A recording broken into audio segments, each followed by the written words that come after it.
Good morning students.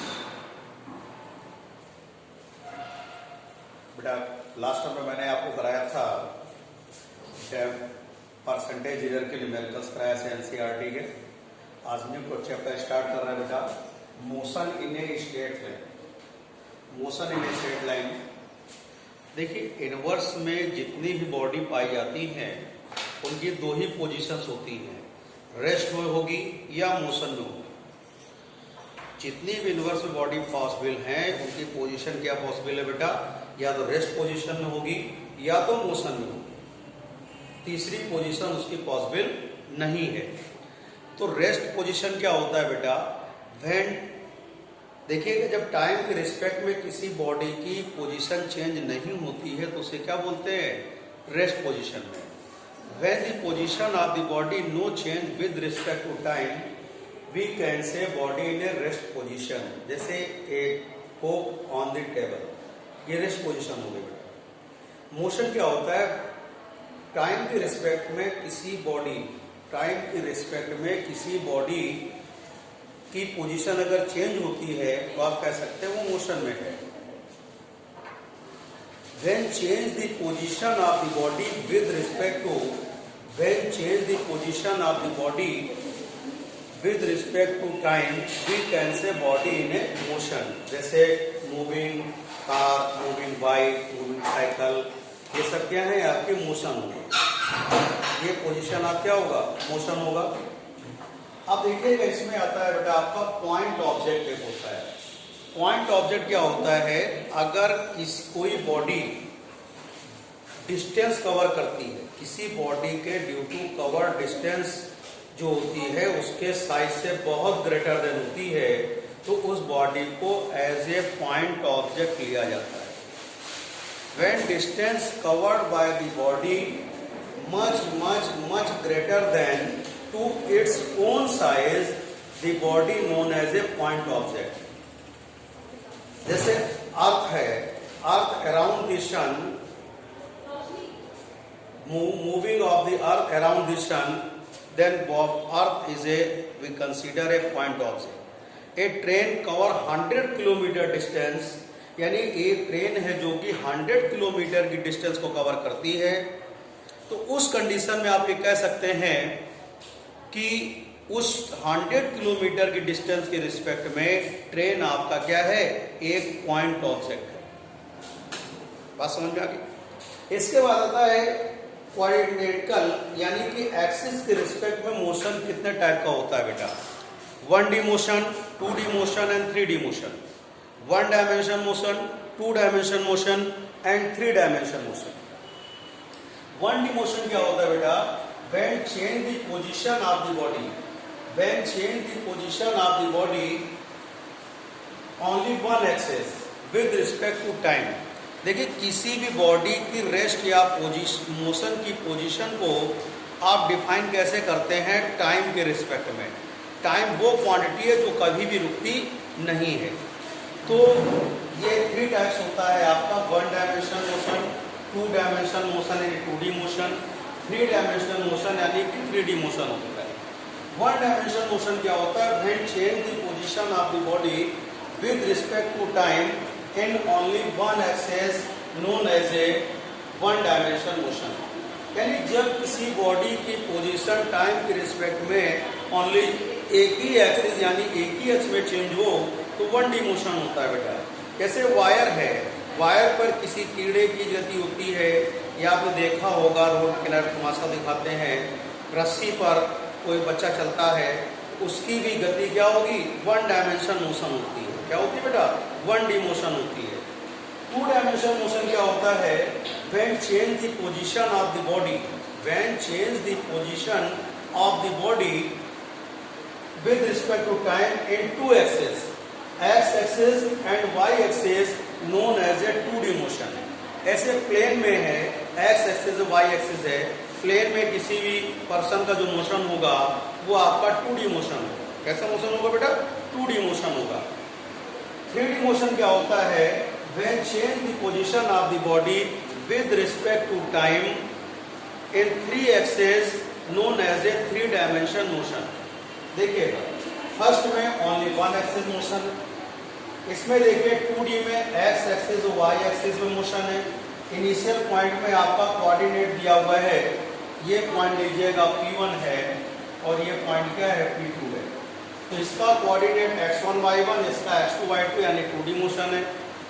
और इसमें देखिएगा x y z तीनों एक्सिस दिए हुए हैं, इसमें इसका मोशन क्या होगा, इसका कोऑर्डिनेशन पोजीशन दिया हुआ है x1 y1 z1 और इसका दिया हुआ है x2 y2 z2, यानी कि तीनों एक्सिस में बॉडी का क्या हो रहा है, चेंज हो रहा है पोजीशन। तो 3D मोशन हो गया। बेटा एक बार और समझेंगे, देखिएगा इनवर्स में जितनी भी बॉडीज पाई जाती हैं उनकी दो ही पोजीशन पॉसिबल है, रेस्ट पोजीशन और मोशन। रेस्ट पोजीशन और मोशन। रेस्ट क्या होता है, देखिए इनका हम कैसे ये कंफर्म करते हैं कि बॉडी रेस्ट में या मोशन है, किस क्वांटिटी के रिस्पेक्ट में लेते हैं, वो होता है बेटा टाइम। और टाइम कभी भी नहीं रुकता है। तो अगर किसी body when the position of body no change with respect to time, we can say body in a rest position. When change the position of the body with respect to time, we can say body in a motion. Point object क्या होता है, जब किसी body की कोई body distance cover करती है और वो डिस्टेंस के रिस्पेक्ट में उसका साइज बहुत ही कम होता है, तो उस बॉडी को एज ए पॉइंट ऑब्जेक्ट आप कंसीडर कर सकते हैं। जैसे distance cover by the body much greater than of the own size of the body, तो body consider as a point object. ऐसे अर्थ अराउंड द सन, तो मोशन जो अर्थ होगा उसकी रिस्पेक्ट में क्या है बेटा, एक पॉइंट ऑब्जेक्ट है। ट्रेन अगर 100 किलोमीटर डिस्टेंस कवर कर रही है तो 100 किलोमीटर के डिस्टेंस के रिस्पेक्ट में ट्रेन को एज ए पॉइंट ऑब्जेक्ट ले सकते हैं। और एक्सिस के अकॉर्डिंग मोशन आपका 3 टाइप्स का होता है, 1D motion, 2D motion, 3D motion. एक लाइन में समझेंगे बेटा, अगर टाइम के रिस्पेक्ट में बॉडी पोजीशन 1 एक्सिस में चेंज हो तो 1D मोशन, 2 एक्सिस में चेंज हो 2D मोशन, 3 एक्सिस में चेंज हो 3D मोशन होता है बेटा। तो ये था आपका अकॉर्डिंग टू एक्सिस टाइप्स का motion, 1D motion, 2D motion और 3D मोशन, जैसा कि आप देख रहे हैं।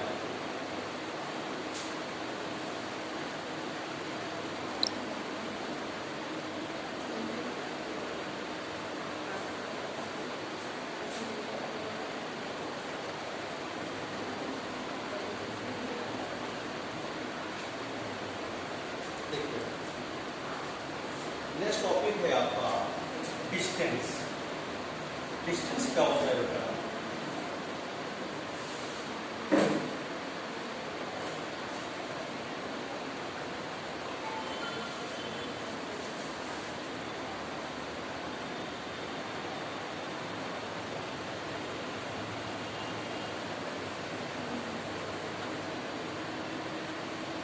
सपोज करिएगा कोई बॉडी आपकी ए पॉइंट से स्टार्ट करती है और बी पॉइंट के बिल्कुल सी पॉइंट तक जाती है।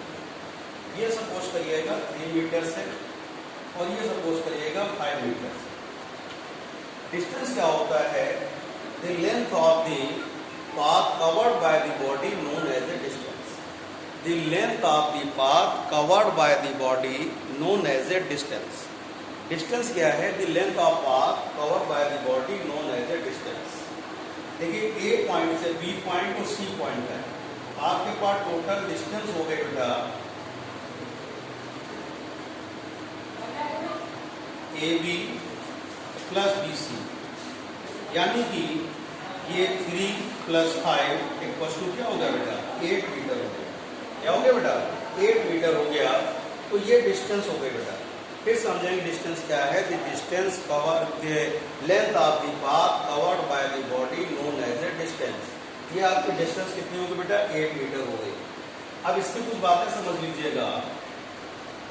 नोट नंबर 1, डिस्टेंस कैसी क्वांटिटी है बेटा, स्केलर क्वांटिटी है। नोट नंबर 2, इसका यूनिट क्या है बेटा, मीटर होता है। इसका डायमेंशन फार्मूला होता है बेटा m0 l t0 होता है। और डिस्टेंस क्या होती है, पॉजिटिव होगी। डिस्टेंस कैसी होती है, ऑलवेज पॉजिटिव। डिस्टेंस निगेटिव नहीं होती, इस बात का ध्यान रखिएगा। ये प्रॉपर्टीज आप क्या हो गए, डिस्टेंस हो गई। डिस्टेंस डेफिनेशन मैंने क्या बताया कि डिस्टेंस क्या होता है बेटा, the length of the path covered by the body known as a distance is denoted by S और स्मॉल डी एक्सेट्रा, इसको एक्स से डिनोट करते हैं, किसी डिनोट कर सकते हैं। इसके ये बेटा स्केलर क्वांटिटी होती है, इसमें ओनली मैग्नीट्यूड होता है बट इसमें डायरेक्शन नहीं होता है, ओनली मैग्नीट्यूड होता है, इसीलिए ये कैसी स्केलर क्वांटिटी है। इसका यूनिट मीटर होता है बेटा और इसका डायमेंशन फार्मूला mL/0 होता है और distance is always positive, distance is always positive होती है बेटा। बात क्लियर हो गई?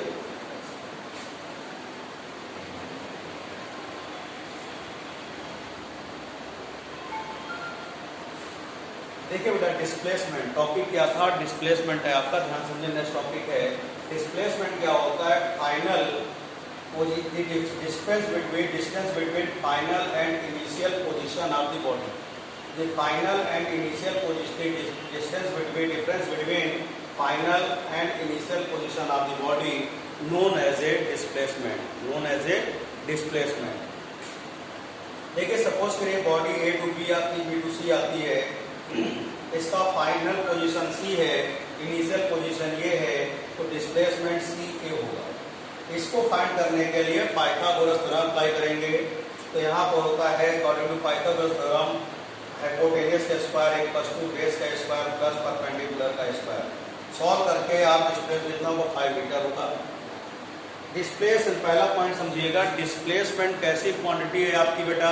डिस्प्लेसमेंट वेक्टर क्वांटिटी है। कि इसको डिफाइन करने के लिए आपको क्या क्या चाहिए होता है? इसमें डायरेक्शन भी होता है और आपका मैग्नीट्यूड भी होता है, तो ये आपकी वेक्टर क्वांटिटी। इसका यूनिट मीटर होता है जैसा आपको मालूम है और इसका डायमेंशन होता है m0 L/0 होता है। डिस्प्लेसमेंट की value plus minus positive negative and zero तीनों पॉसिबल है। देखिए जैसे कि फर्स्ट पॉइंट ये ओरिजिन है, इसकी रिस्पेक्ट मैंने लिया ये इनिशियल पोजीशन, ये x2 तैयार किया तो x2 minus x1 greater than origin है, तो क्या हो गया आपके पास? ये आपके पास क्या आ गया? यहाँ पे पॉजिटिव होगा डिस्प्लेसमेंट। अगर ओरिजिन हम भी यहाँ इधर जा रहे हैं, A से B है, तो देखिएगा ये कितना हुआ? x2 है या x1 है, तो x2 minus x1 less than origin, तो क्या हो गया? ये आपके पास कौन सा क्वांटिटी हो गई? ये आपके पास यहाँ पर नेगेटिव होगा डिस्प्लेसमेंट। और इसमें ओरिजिन का हम चॉइस कर सकते हैं, ओरिजिन का आप चॉइस कर सकते हैं, ओरिजिन का कोई भी चॉइस करेंगे। देखिए यहाँ पहले ओरिजिन मैंने वो लिया तो डिस्प्लेसमेंट मेरे पास ये आएगा। अगर वो डैश लेते हैं डिस्प्लेसमेंट ये आता है, तो डिस्प्लेसमेंट पे ओरिजिन चेंज करने पर डिस्प्लेसमेंट में कोई भी इफेक्ट नहीं होगा, इस बात का आप ध्यान रखोगे, ठीक है। और लास्ट पॉइंट देखिएगा डिस्प्लेसमेंट का। अब देखिए इसमें अगर x2 minus x1 equals to 0, यानी कि इस कंडीशन में डिस्प्लेसमेंट 0 होगा। जैसे आपके स्कूल से घर की दूरी 2 किलोमीटर है, आप घर से स्कूल 2 किलोमीटर चल के आए, फिर 2 किलोमीटर घर चले गए, तो डिस्टेंस हो गई 2 + 2 यानी 4 किलोमीटर हो गई। लेकिन डिस्प्लेसमेंट कितना हो गया? 0। आपकी जहाँ पर भी ध्यान रखिए फाइनल और इनिशियल पोजीशन दोनों सेम हो जाते हैं, वहाँ पर डिस्प्लेसमेंट कैसा होता है? 0 हो जाता है। तो बेटा आज का टॉपिक थे आपके क्या क्या बताया मैंने आपको? Rest, motion, 1D motion, 2D motion, 3D motion, point object, distance and displacement बताया मैंने आपको। ये मैंने इतने पॉइंट्स आपको बताए हैं। नेक्स्ट टर्न पर आपको इसी के न्यूमेरिकल्स बताएंगे। और इतना बेटा होमवर्क सभी लोग भेजिए, डेली भेजिए, सभी विषय भेजिए और समय से भेजिए, इस बात का विशेष ध्यान रखें आप लोग। Thank you.